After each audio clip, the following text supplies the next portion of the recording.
I'll jump right into reading Matthew chapter 12, verse 1. Matthew chapter 12, verse 1. At that time, Jesus went through the grain fields on the Sabbath, and his disciples were hungry and began to pluck heads of grain and to eat. And when the Pharisees saw it, they said to him, "Look, your disciples are doing what is not lawful to do on the Sabbath," because they're working. But he said to them, "Have you not read what David did when he was hungry? He and those who were with him, how he entered the house of God and ate the showbread or shewbread in Old English, which was not lawful for him to eat, nor for those who were with him, but only for the priests? Or have you not read in the law that on the Sabbath, the priests in the temple profane the Sabbath and are blameless because they can take part in eating and working the Sabbath, and no one else is supposed to work? Yet I say to you that in this place, there is one greater than the temple. But if you had known what this means, I desire mercy and not sacrifice, you would not have condemned the guiltless. For the Son of Man is Lord even of the Sabbath. Now, when he had departed from there, he went into their synagogue. And behold, there was a man who had a withered hand. And they asked him, some sort of a paralysis, probably a spastic paralysis, we call these. And they asked him, saying, "Is it lawful to heal on the Sabbath?" That they might accuse him. Then he said to them, "What man is there among you who has one sheep, and if it falls into a pit on the Sabbath, will not lay hold of it and lift it out? Of how much more value then is a man than a sheep? Therefore, it is lawful to do good on the Sabbath." Then he said to the man, "Stretch out your hand." And he stretched it out, and it was restored as whole as the other. Then the Pharisees went out and plotted against him, how they might destroy him. But when Jesus knew it, he withdrew from there, and great multitudes followed him, and he healed them all. Yet he warned them not to make him known, that it might be fulfilled which was spoken by Isaiah the prophet, saying, "Behold my servant whom I have chosen, my beloved, in whom my soul is well pleased. I will put my spirit upon him, and he will declare justice to the Gentiles. He will not quarrel nor cry out, nor will anyone hear his voice in the streets. A bruised reed he will not break, and smoking flax he will not quench, till he sends forth justice to victory. And in his name, Gentiles will trust."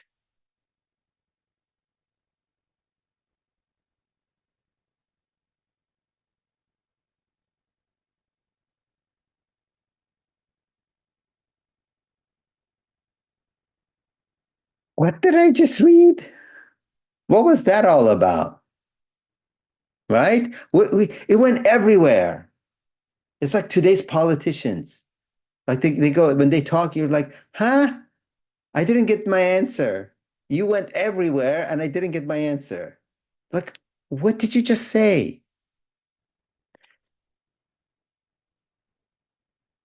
Of course, you have to reread and reread and reread. And what I used to do when I was very young and I had no theological background, I'm talking 16 years old, 18 years old, 19 years old, I used to get different versions and I would read like King James, New International. I still have them, by the way. And then I would read it in Farsi.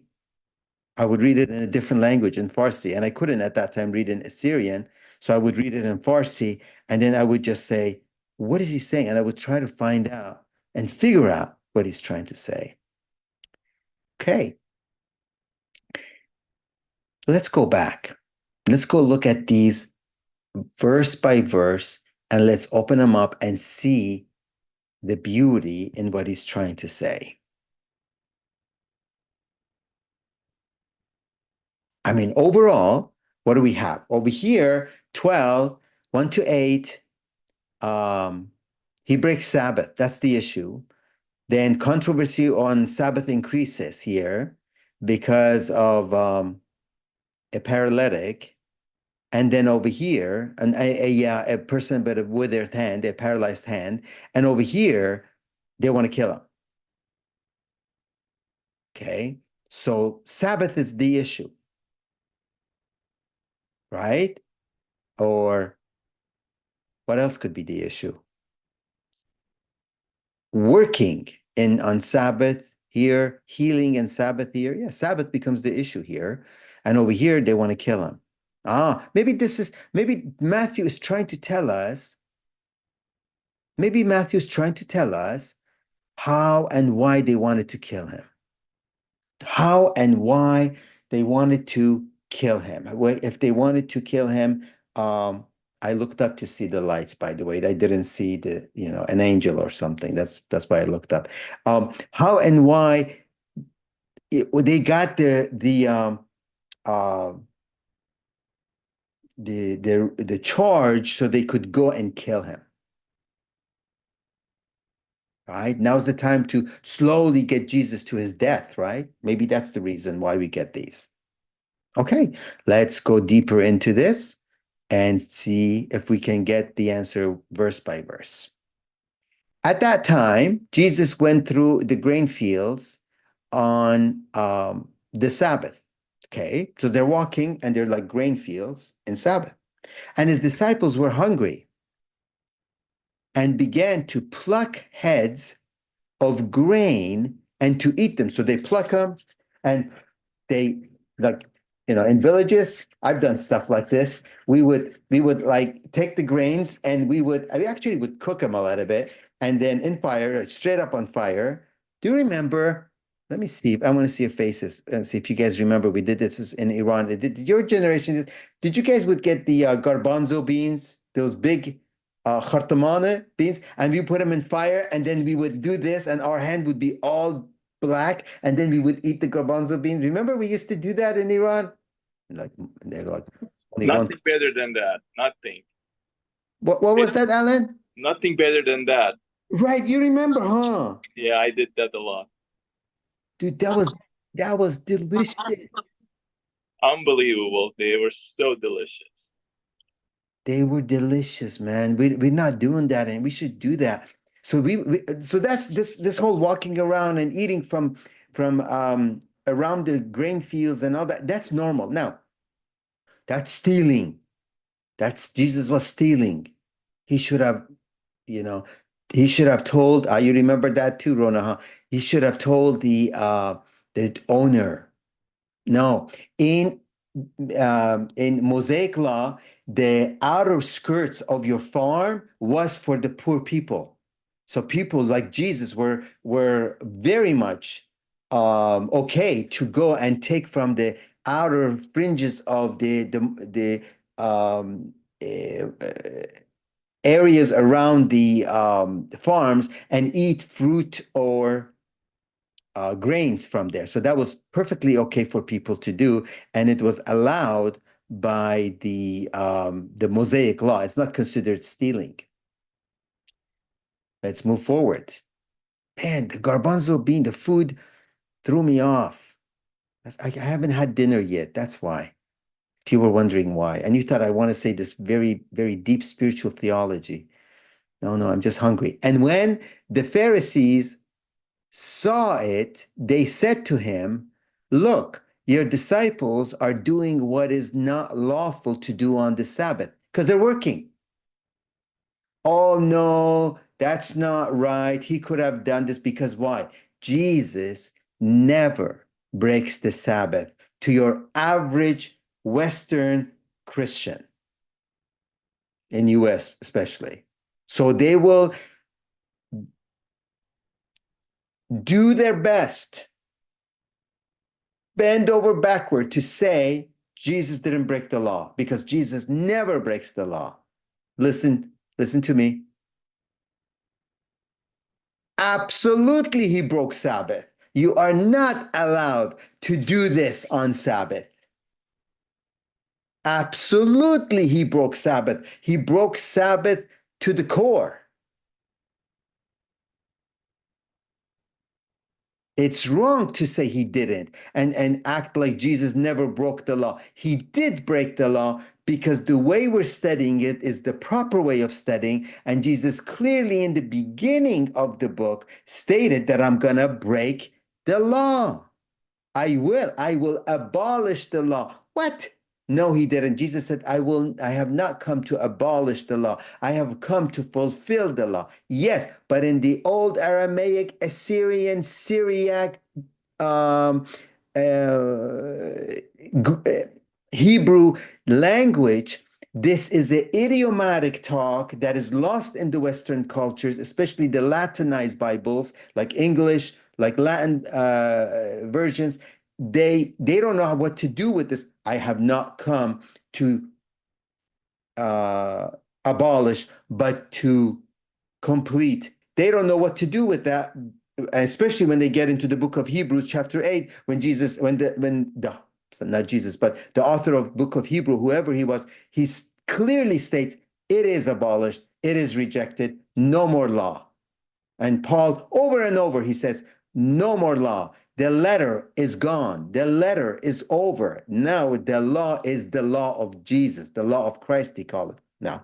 So what are we going to do? Why, first of all, why Jesus said that? I have not come to abolish, but to fulfill. Because in the ancient languages, this is how you say, I'm going to demolish something for perfecting it. I have not come to demolish, but to perfect.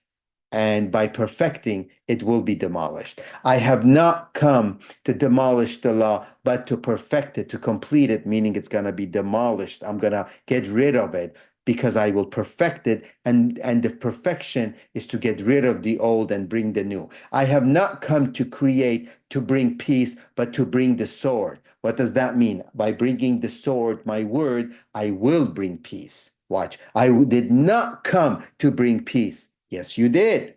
But by bringing the word, that bringing the sword, you will create peace in the entire. That's why he's the Prince of Peace. So this is an idiomatic talk you see that they do. To this day, we who speak Syriac, Assyrian language, we say, I did not come to change this light. I came here to remodel the house. And the wife knows he's going to change that light too.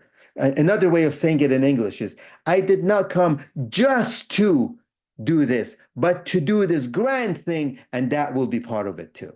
That's the best way of saying it. Okay? So he is breaking the law. Big deal. Big deal. No, that's not a big deal. Who cares? It's the law. I mean, everybody breaks. I broke the law. I drive and I drive over 55. I broke the law. Who cares? No, no, no, no, no. You don't get it. You don't get it. This is like burning the flag because Sabbath is not just a law. Sabbath is the banner of the law. Sabbath is the sign of the covenant. And that's what God said. Do this every week because that is the sign of the covenant. That is the banner of the entire old covenant.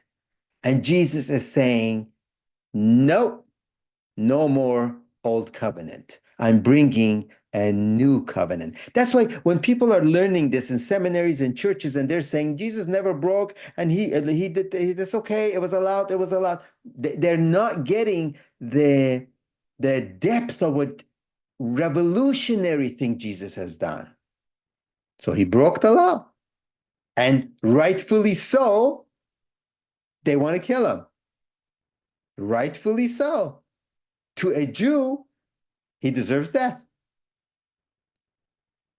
But he said to them, so let me go back to 2. And when the Pharisees saw it, they said to him, look, your disciples are doing what is not lawful to do on the Sabbath. This is punishment by death. He said to them, have you not read what David did when he was hungry? He and those who were with him, how he entered the house of God and ate the showbread, which was not lawful for him to eat, nor for those who were with him, but only for the priest. So this is what happens in the book of Samuel. David is running away, and he enters this town, and he is very hungry. He sees the priest called Ahimelech, and he is very hungry. And the priest says, all we have are these shewbreads or showbread, as they are calling them now in the modern English, and take some of the showbread and eat it. But that bread was not to be eaten by anyone but the children of Aaron, the priests. No one must eat that bread but children of Aaron, the priests. David was not one of them. His soldiers are not one of them. And some of them, and they ate. Did they break the law? C. Yes. So what is Jesus saying?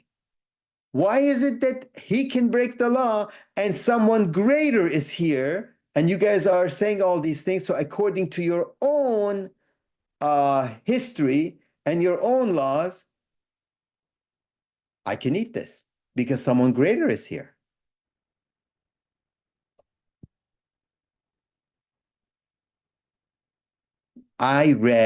Today I was reading about commentaries on this, and it is just horrific, horrific how Bible is being translated, and commentaries are just trying to push an agenda, a theology that is not correct. They were trying to say Sabbath is not being broken by Jesus, and David did not break the law. And the more you read it, the more you see that there's nothing behind these teachings. And it's right in your internet, by the way. Click on internet and say, and Jesus breaking Sabbath, and you will see commentary after commentary. Jesus did not break Sabbath. Jesus did not. Jesus did not. He did not, because they don't know what Jesus did.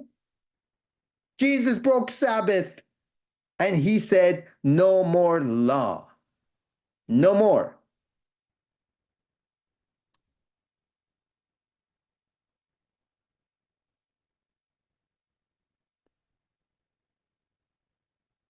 Have you not read what David did when he was hungry? He and those who were with him, and how he entered the house of God and ate the showbread, which was not lawful for him to eat, nor for those who were with him, but only for the priests. Or have you not read in the law that on the Sabbath, the priests in the temple profane the Sabbath because they're working and are blameless, but nobody can say anything when they're working on Sabbath? Yet I say to you that in this place there is one greater than the temple. But if you had known what this means, I desire mercy and not sacrifice. I desire mercy and not sacrifice. You would not have condemned the guiltless. You would not have killed so many people. You would not have hurt so many people by your laws, because you would have looked at the Spirit of God, Spirit of the Word, Spirit of the law, rather than just the letter of the law, and you condemning people to death for not knowing why. For the Son of Man is Lord, even of the Sabbath. Wait a minute. What is he trying to say? What is Matthew trying to say? Okay, Jesus broke the law. Let's say Manfred is right. Jesus broke the law. But what is he trying to say? Jesus is greater than David. Jesus is greater than the temple. Jesus is greater than all of these. Okay?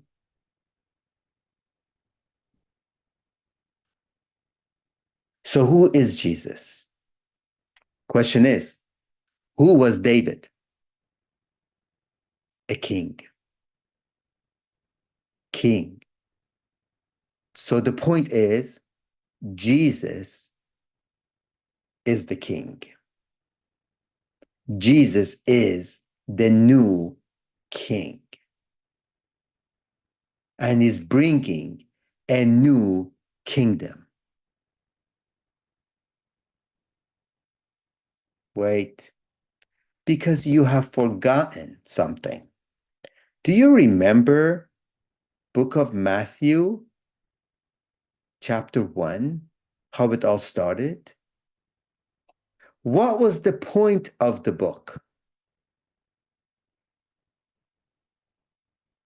David. Do you remember the first chapter was all about David? David, from the beginning, Abraham, all the way to Babylon exile, from Babylon exile to this, and from here, and to here, and it was 14, 14, 14, and the word David is Delet, Wav, Delet, and if you put those letters as numbers, it comes out to be a number of 14, and the number, did I say this right? No, it's not 14. So it's Dalet, Wav, Dalet. 1, 2, Aleph, Beat, Gamel, Dalet. 4, 6, 4, right? Yeah. So that number becomes the number of the king, and he's using that number to bring the genealogy of Jesus into a pattern to say David, Jesus is the new David, the new Messiah, the new king, the new anointed one of this new kingdom. And I'm going to tell you about this king.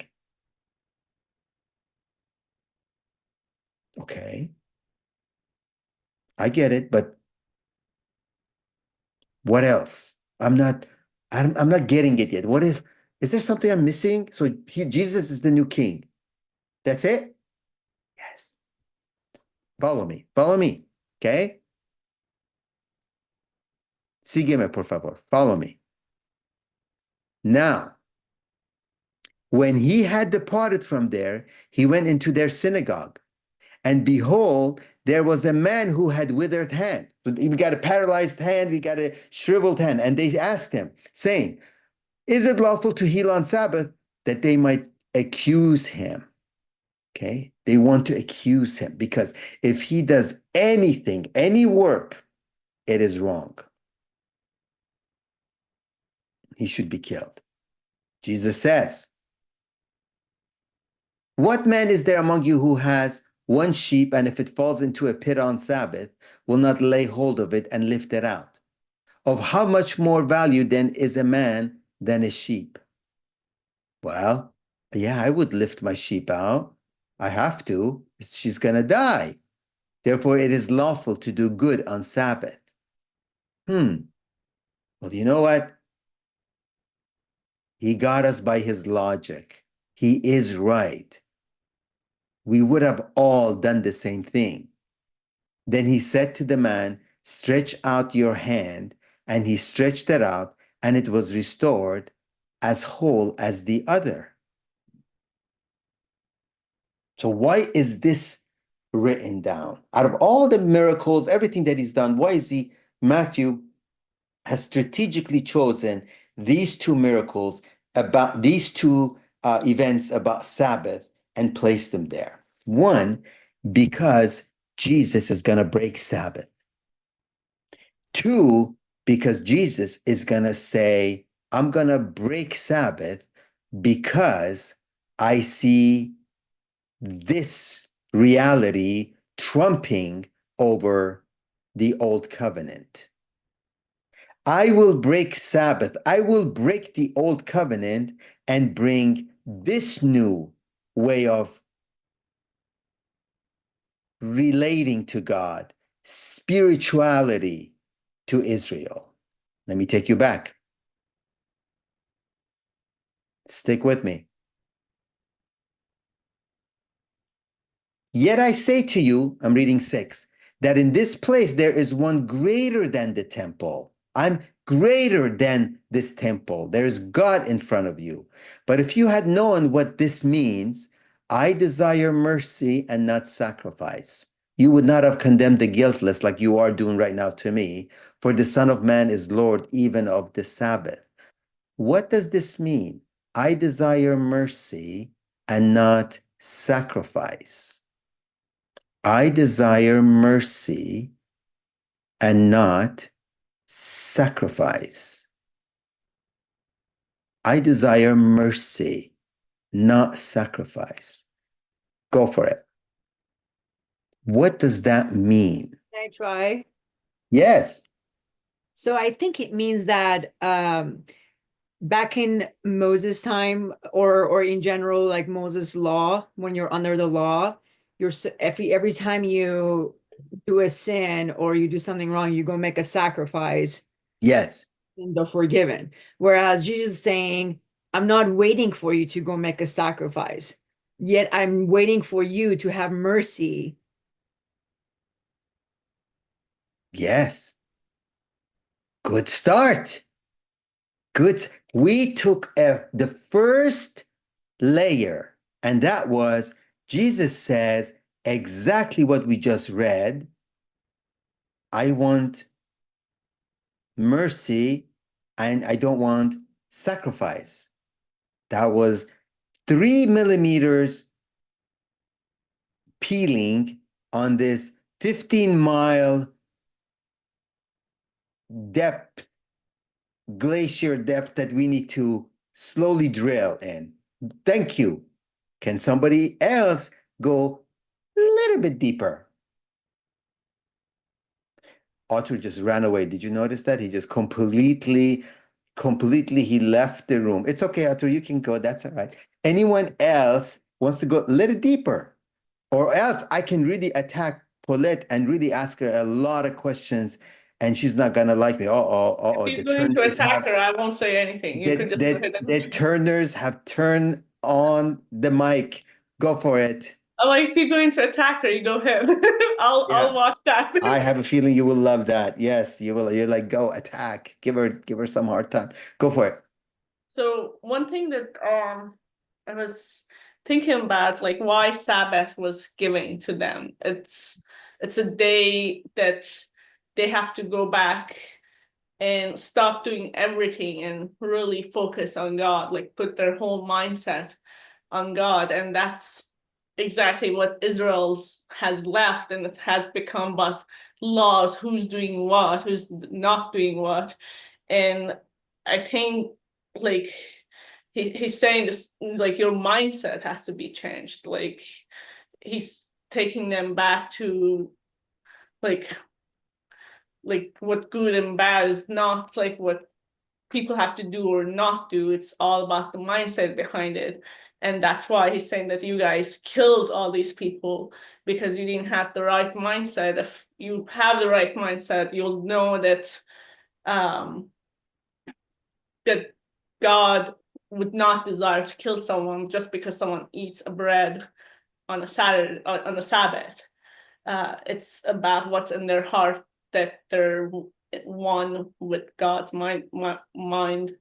I think that's Very good. So Rona did a fantastic job of really telling us what God wanted us to do during the Old Testament with Sabbath. It was all about spending time understanding the logic, the mind of God. And that is very true. Did Rona tell us what it means? Are you laughing, Rona? Thank you. Why is it that you guys say everything I'm like the politicians, huh? Like you say everything and accept the answer. Listen to the question. Listen to the question. But Rona, you're right. I like what you said. You're helping us. And of course, Paulette, very much on. Both of you are helping, but it's not answered. I desire mercy and not sacrifice. I desire mercy and not sacrifice. Now, what is this statement? What is it saying? Can I try? Yes, Okay, is this Jesus trying to tell the Pharisees, I came to save you? I came to save you. I desire mercy, not sacrifice. I came to save you. I desire mercy, not sacrifice. I came to save you. How do you see that? Um, How do you connect these two? okay, so I was looking at um constantly the Pharisees were looking for ways to find a way to kill him, right? Sabbath was considered this holy day where you're not supposed to do anything, but Jesus, as you said, broke the Sabbath, right? And so these are rule followers, as we've discussed in previous sessions. These are people who follow the letter of the law without really understanding The what, spirit of the law. yes. And so I'm wondering if Jesus is saying, you can follow the law all you want, but I came to save you. So I'm having mercy on you and I'm not going to sacrifice you. Right. Am I off? I keep reading it over and over again. And Good. just this verse, but if you had known what this means, because if you look at the red writing, it's italicized this part. So I'm trying to figure out the deeper meaning of what he was talking about. I desire mercy and not sacrifice. And so Jesus, as we've discussed in previous sessions, has offered himself, whether it's the secret place, like here's how you reach the Father. Here is, it is not through acts. It is not. I'm sorry, Dr. Manfred. I'm probably going in circles. I'm sorry. No, you're not going in circles. You're going in ovals, but that's okay. That's you, let me take you back to the text. If you had known Mm-hmm. what this means, you should have been meditating on this. I desire mercy and not sacrifice. You guys were to be working on this parable here or word of wisdom here. I desire, does that mean that Jesus desires mercy, so he has not come to kill us? Has not come to sacrifice, but to kill, but to have mercy on us. Absolutely. I think there's nothing wrong with saying that. But I don't think this is the intention of Jesus here. He's not saying you should know why I am not here to kill you, but I'm here to give mercy. I don't think he's requiring them to know that. They're not even thinking, they're not even there. So the death of Jesus and his mercy and all that is not an issue here. The issue is, so good job, Sue, good attempt. Rona, good attempt. Paulette, good attempt. Both of you have given us some good stuff to work with. But listen to the text. You should have known this and you would have understood what this law is all about and why I asked you to do the law and what the spirit of the law was. I desire mercy, not sacrifice. Now, all of you, when he says sacrifice, what does he mean in the law? Killing of the lamb. Killing of the lamb and pouring the blood. And then what did they do? They would put their hands on the lamb, sheep, goat, and they would say, this animal is dying for my sin, all my sin on this animal, and now they are free. from their sin. And watch what he's saying. If you would understand that I desire mercy, not sacrifice.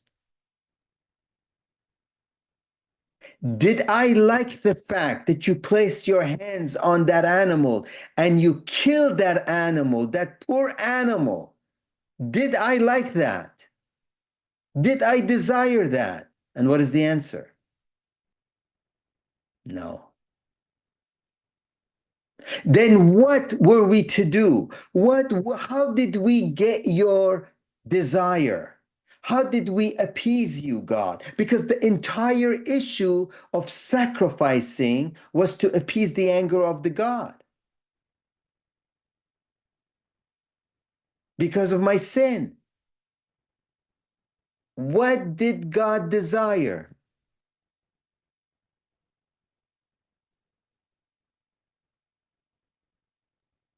When? Yes, Arthur. When?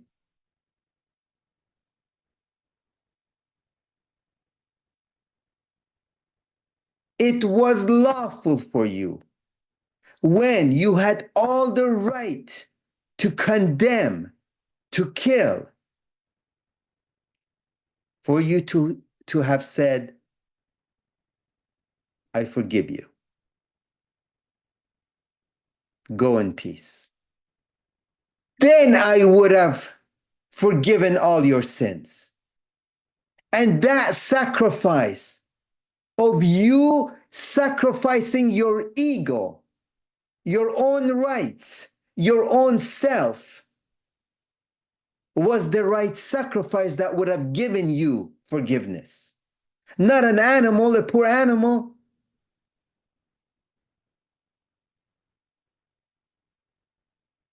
What did you gain by killing an animal? You were supposed to understand the animal was your ego,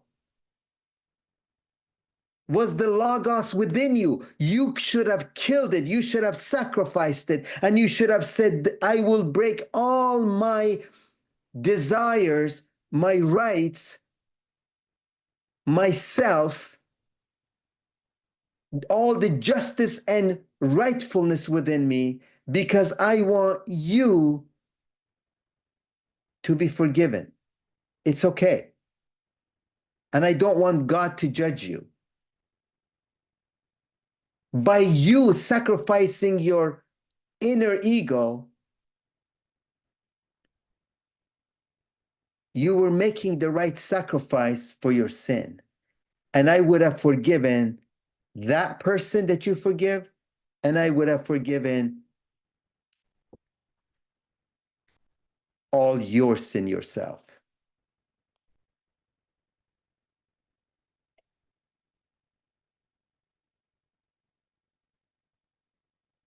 But you accused people. You accused people by using the law rather than understanding what the law was all about. It was about learning what is wrong and forgiving people when they were wrong. Learning what was wrong and forgiving people when they were wrong. So you could teach mercy to your people. Teach mercy to your people. What you did is you used the law to convict more people, to injure more people, and to kill more people. And that's why more and more hatred, anger, injustice grew in your lands. And now you're doing it to me. Don't you understand that Sabbath was made for you? And if a person is hungry and he's taking a little bit of food and putting it in his mouth, it is okay with God? It's okay? Because the spirit of Sabbath is for man. Man is not slave to the law. The law is for healing, elevating man's spirit. But you did not want to have mercy. You wanted to be righteous.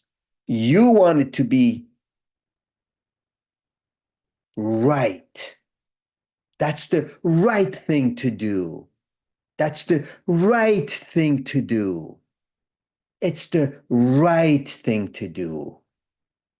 You Western Christians, you do not know the spirit of Jesus when you say the right thing to do. You don't have an idea what logos means when you say right thing to do, because there is nothing that is right and nothing that is wrong.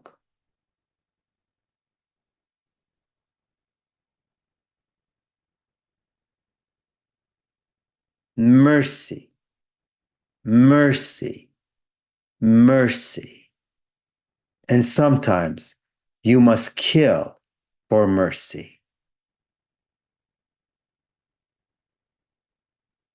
Sometimes you must forgive and let live for mercy. Haven't you seen sometimes the farmer needs to take his gun and kill his horse because the horse is suffering? And a lot of times they cry as they're doing it because it's their horse. And you know how people get connected with their horses that are suffering? Horse is an animal that has a very strong connection to his owner. It is not doing the right, doing the wrong, don't do this, don't do that, this is this, this is that. It was about mercy, mercy. And if you would have thought about mercy, then I would have forgiven your sins.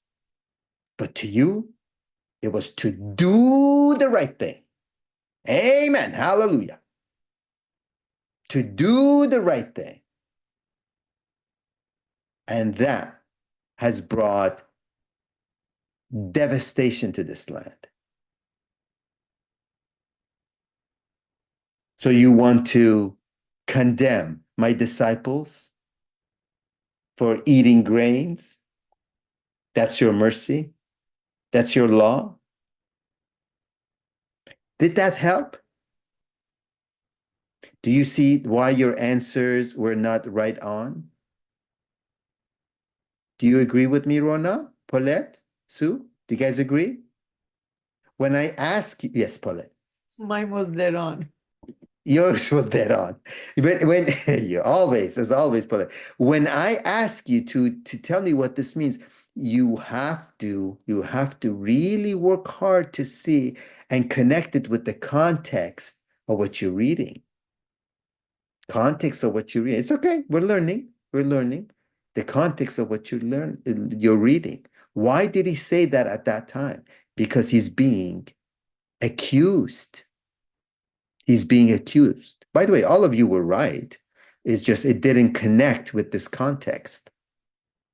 That's why I need to give a longer answer. If you had known what this means, I desire mercy and not sacrifice, you would not have condemned the guiltless. Imagine people to this day are in prisons because of our righteous laws with no mercy, no mercy. I have seen kids, I swear, kids in jail. One of them got convicted for 6 years. 6 years. And it really was it was something that all of us have done. All the boys have done that. All of you boys have done that. He just got caught. He just got caught and they convicted him.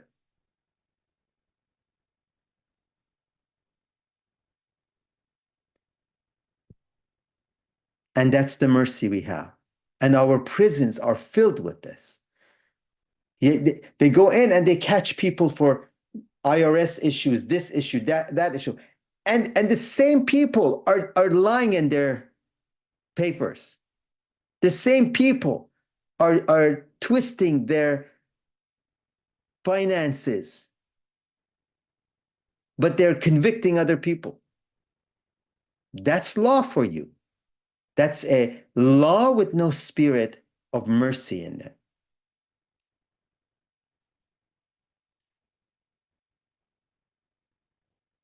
Now, when he had departed from there, he went into their synagogues, and behold, there was a man with their hand, and they asked him, saying, is it lawful to heal on Sabbath?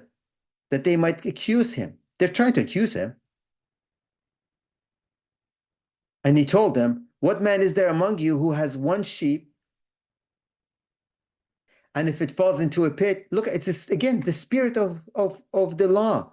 And you have to get the sheep out. That's the right thing to do. Don't accuse people for that. Then he said to the man, stretch out your hand. And he stretched it out. And the next thing we read, as he is restored, then the Pharisees went out and plotted against him. Now they got something to accuse him, how they might destroy him. You should have been like that. You could have been like that. You know what? Husband, why don't you forgive and be merciful to your wife? And you, wife, why don't you forgive and be merciful to your husband? You, brother, why don't you, you're right. You're absolutely right. What he did was absolutely wrong. Why don't you forgive and be merciful to your brother? And you, why don't you forgive? And you're right. That was painful. Wasn't it painful? Oh my God. I feel so. Why don't you tell me about it? That is very sad. Now, how much did you lose? Oh, wow. That is difficult. That's so difficult. Let it go. Forgive. Be merciful. Let it go. Be merciful. What do we call this? As Rona very well said, the mindset of the law. They were to think and understand why the law was given to them. First, they needed to understand what it is to be in sin, what it is to live a life of sin, what it is to break the law, and then they should have been lifting their minds into understanding mercy. Mercy is possible when there is a guilt. Condemnation is possible when there is a guilt. I will choose mercy. But you have to have the guilt. So law brought the guilt. Now man had to choose mercy, forgiveness.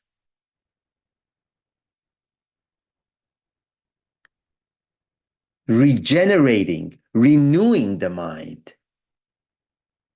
rather than condemning.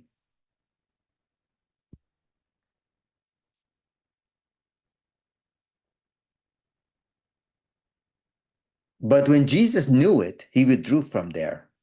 And great multitudes followed him, and he healed them all. By the way, when he said a great multitudes followed him, what does that sound like? Great multitudes followed him, and they wanted to kill him. What does that sound like? Let me say it again. They wanted to kill him, but he left, and multitude followed him. Who do you remember when you hear that?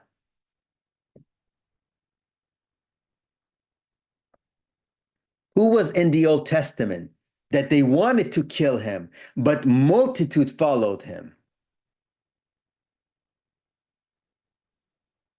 And they were going after him to kill him, but multitude of people were behind him. David. King David. Matthew is saying, he's here. King David is among us. He was with us, and we missed it. He was greater than King David, and he was accused of Sabbath when our King David, who was fleshly, and he was full of sin, we let him go. We put all our mind on the temple and the law when the Son of God was with us and we did not honor him. Now they want to kill him. And King David, the new King David, the King David of the new kingdom, is running away with his people, just like the old King David. Are you guys following this? Is it starting to make sense? Welcome to Book of Matthew. It's beautiful. Now, we did all the study for metanoia after the metanoia series, and let's go into the mind of King David. Yet he warned them not to make him known, that it might be fulfilled, which was spoken by Isaiah the prophet. He warned them not to make him known. Okay? Why? The author wants to reveal something with Jesus, his spirit, his mind, because that is his kingdom. He warned them, don't tell anyone who I am. Why? So I don't think you guys are going to pull this, so I'm going to help you with this. Because in Eastern spirituality, and Christianity is the Near Eastern spirituality. This is the spirituality that God placed in the East and has formed it for man to understand his mind. You do not accomplish by action. You accomplish by no action. You do not make your wife love you by saying, love me. By the way, men, how does that work? When you go to your wives and you say, you need to love me. How does that work? Not very good, does it? Right? You can't do that. You create the action from the other side by bringing the new mind, transferring this mind into the other mind, and the action is the fruit of the new mind. You bring the vibration, and your vibration will be learned by the other person, and that vibration will create the new actions. That's why if you want your child to change his actions, you bring that mind and the child's actions change. Do you want him to be more disciplined? Do you want him to be more disciplined? Then bring the mind of discipline to your house. He will be disciplined. But if you try this, by the way, go to your children and say, be more disciplined. See what's going to happen. Because is this the mind of, let's be disciplined? Watch me. Be more disciplined. Was that the mind? Look at my face. Look at my face. Is this love? You need to love me. You need to love me. I want more love. Is this love? No. Now watch. Arthur, I love you. That penetrates.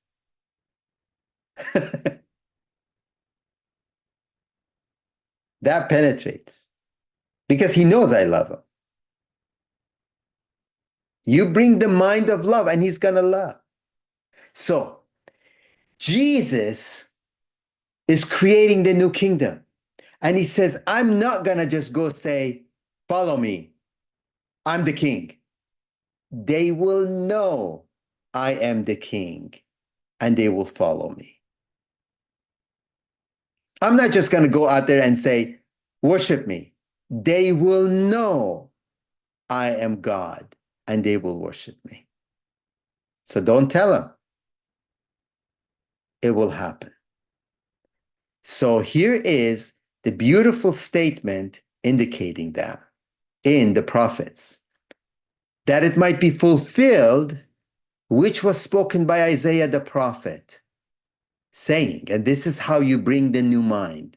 Behold, my servant whom I have chosen. I have chosen this person to do my will and bring the new kingdom.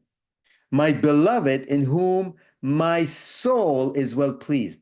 I am giving the seal of approval on this soul. I will put my spirit upon him. He will have my mind in him. I'm speaking in Eastern spirituality. I'm speaking in ancient language. I will put my breath in him. I will put my mind in him. I will put my logic in him.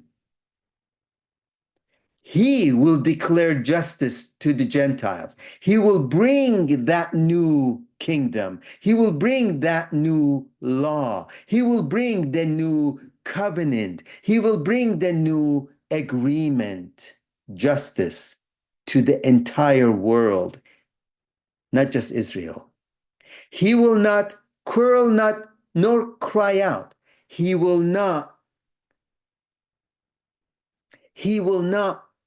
command and order people to do it. Quarrel or cry out. Love me.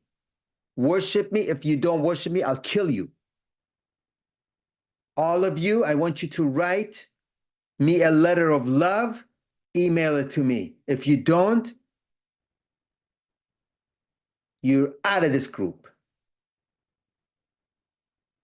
No, that's not going to bring love. Yeah, like you guys are like, who are you? Like, let's go to another Zoom meeting, find another good teacher. This guy is weird, right? No, he will not push people to do anything or cry out, nor will anyone hear his voice in the streets. He will do it in silence. A bruised reed he will not break. Smoking flax he will not quench. Not even slightest action. Not even slightest reaction. You will see him just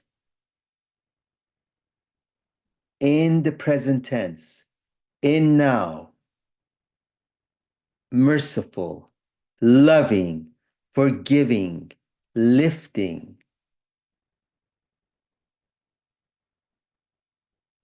Not, we're going to start with Jerusalem. Then tomorrow, we're going to do a campaign in Nazareth. You, I want you guys to start sending out flyers. You get into Instagram. No.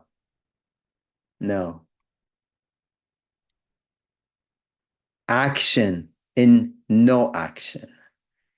And in his name, no, let me go back. And smoking flax he will not quench till he sends forth justice to victory. Until he sends forth the new law, the new kingdom, the new agreement between man and God to victory. People will know what this new justice is.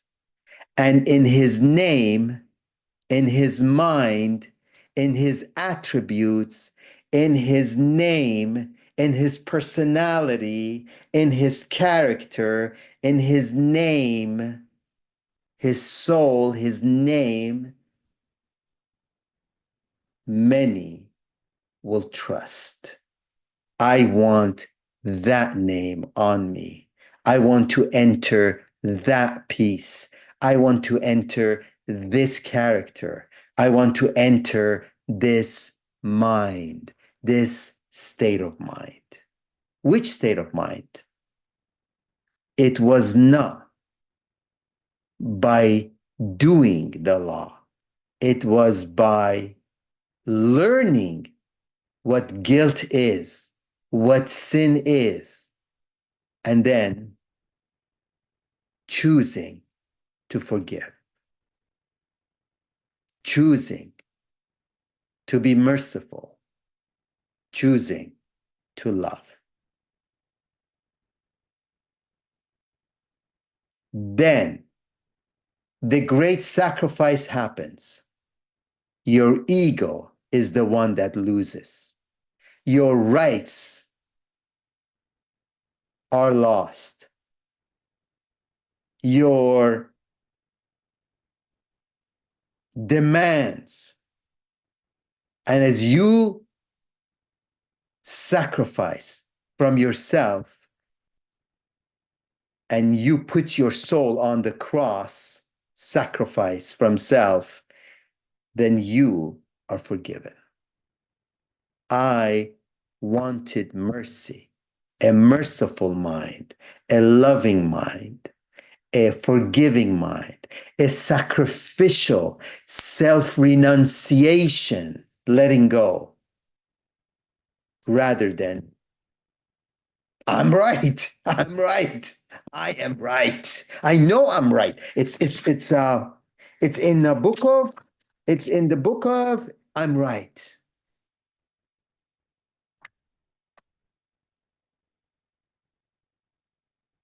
King David. This was the statement of Matthew. This was the king. This was his kingdom. This was the mind he brought. This was the law he brought in.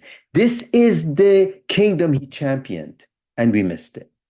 And let me tell you, today, 2024, this year, as this is being recorded, 2024, majority of the people of the Christendom are missing Jesus.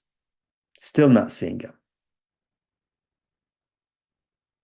I want all of you to renew your mind, to rethink how you are living your spiritual life, to enter the new kingdom.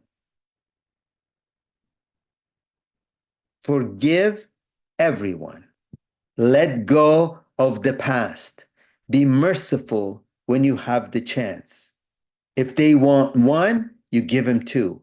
If they take away from you, let them have it.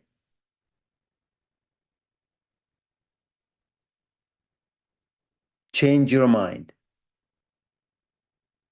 Enter the new kingdom. Worship the new king.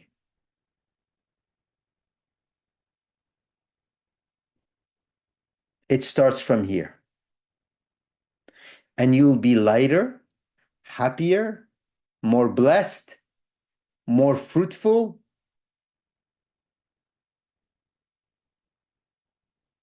forgiven,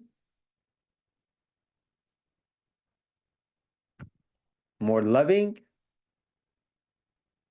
and continue on with that. Questions?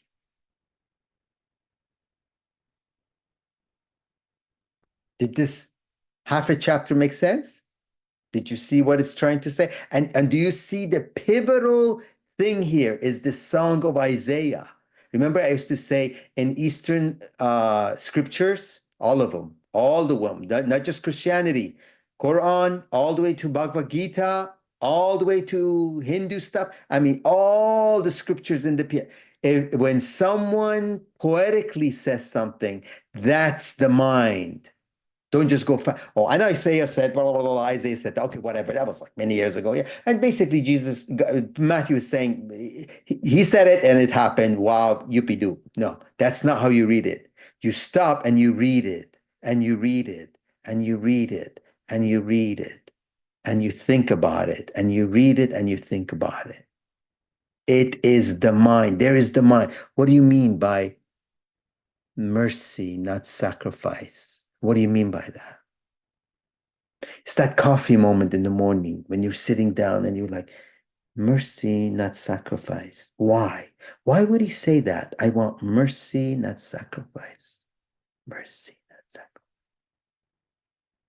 That's if your chair rocks. If it doesn't, then you just stay like this and you think, okay? Having said that, let's do our final prayer and finish today's session.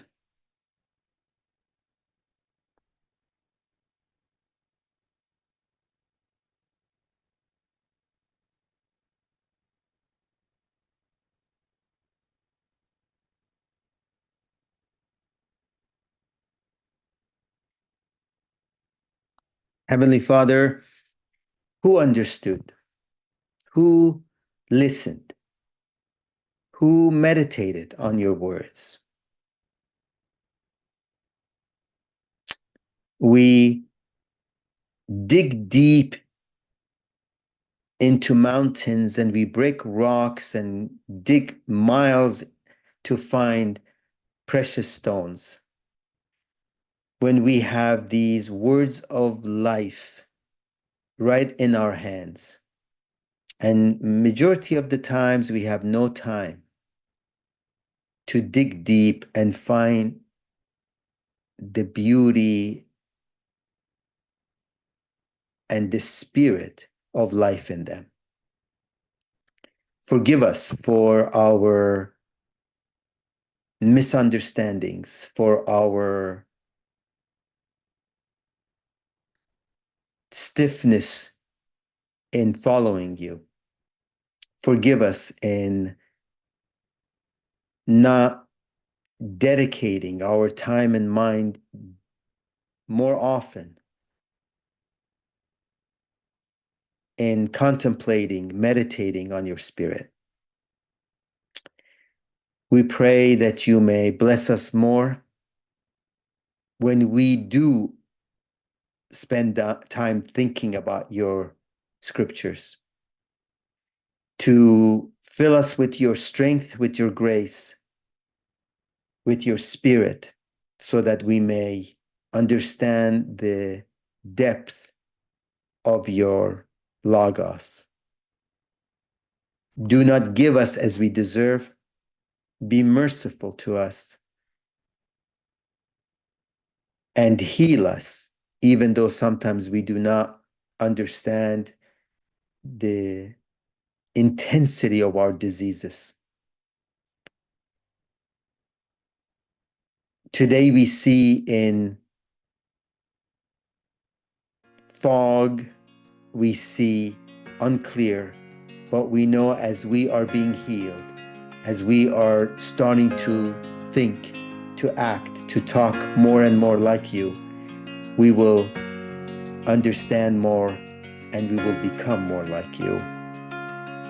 This is our ultimate prayer, to change our broken minds, fragmented minds, insecure minds, and make them one in you.